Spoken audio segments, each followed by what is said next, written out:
बिल्कुल ठीक पड़ा आपने थंबनेल के ऊपर। पाकिस्तान के ऊपर एक्शन लेने से मोदी सरकार को सच में आपत्ति हुई है।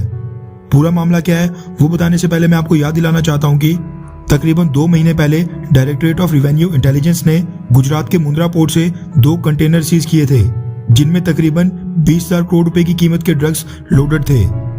ये दोनों ही कंटेनर्स आए थे ईरान के बंदर अब्बास पोर्ट से, जिनको एक इंडियन ट्रेडिंग कंपनी ने ईरान से इंपोर्ट करवाया था।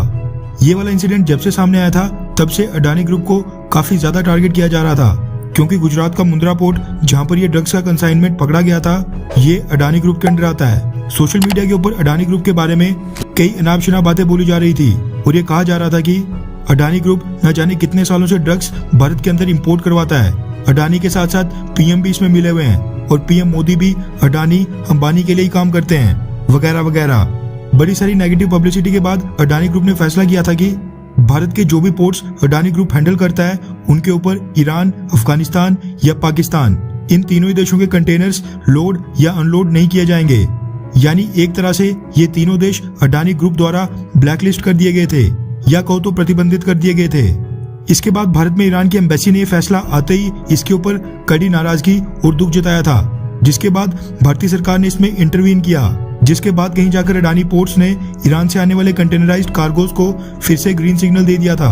अडानी पोर्ट्स ने जब ये फैसला सुनाया था कि वो पाकिस्तान और ईरान समेत तीनों देशों से आने वाले कंटेनर्स को हैंडल नहीं करेगा, उस दिन कई सारे एक्सपर्ट्स ने यह भी कहा था कि ये बिल्कुल गलत फैसला है, क्योंकि अडानी ग्रुप के इस फैसले से भारत की फॉरेन पॉलिसी के प्रभावित होने के पूरे चांसेस हैं। ईरान को तो चलो परमिशन मिल गई थी, लेकिन अफगानिस्तान और पाकिस्तान से आने वाले कंटेनर्स के लिए अडानी ग्रुप द्वारा इस तरह की किसी भी परमिशन का ऐलान नहीं किया गया था। यानी पाकिस्तान और अफगानिस्तान से आने वाले कंटेनराइज्ड कार्गोज अभी भी अडानी पोर्ट्स के ऊपर प्रतिबंधित माने जा रहे हैं। वैसे तो अडानी और मोदी के बीच अच्छे संबंध होने का दावा किया जाता है, लेकिन अब अडानी ग्रुप द्वारा बिना सरकार की परमिशन के रिस्ट्रिक्शंस लगाने पर मोदी सरकार अब उल्टा अडानी पोर्ट्स के ऊपर कार्रवाई करने का मन बना रही है।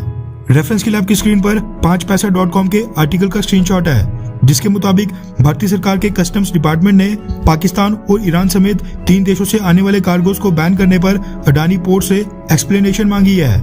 आपकी जानकारी के लिए बता दूं कि एग्जिस्टिंग रूल्स एंड लॉज के मुताबिक अडानी पोर्ट्स बिना directorate general of foreign trade की परमिशन के ऐसा कोई भी निर्णय नहीं ले सकते थे जिसमें किसी भी देश से आने वाले कार्गोज को रोका जाए। लेकिन इसके बावजूद अडानी पोर्ट्स ने बिना भारतीय सरकार की परमिशन के ये एक तरफा फैसला लिया था, जिस पर अब भारतीय सरकार काफी ज्यादा सख्ती दिखा रही है। अडानी पोर्ट्स बस एक पोर्ट ऑपरेटिंग कंपनी है जो मुंद्रा पोर्ट और देश के कई छोटे बड़े पोर्ट्स के ऑपरेशंस संभालने का काम करती है।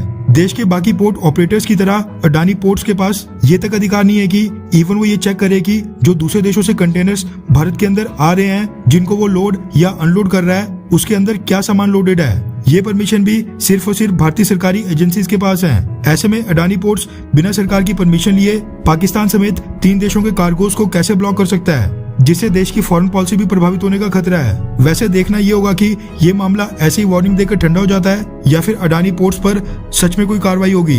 वैसे आपके व्यूज भी यहाँ पर काफी मैटर करते हैं, इसीलिए आप बताएं कि आपके अकॉर्डिंग क्या अडानी पोर्ट्स ने जो भारतीय सरकार का फैसला अपने हाथ में ले लिया था, उसके लिए अडानी पोर्ट्स के ऊपर कार्रवाई होनी चाहिए, हाँ या फिर नहीं? नीचे कमेंट करके अपनी राय जरूर बताएं।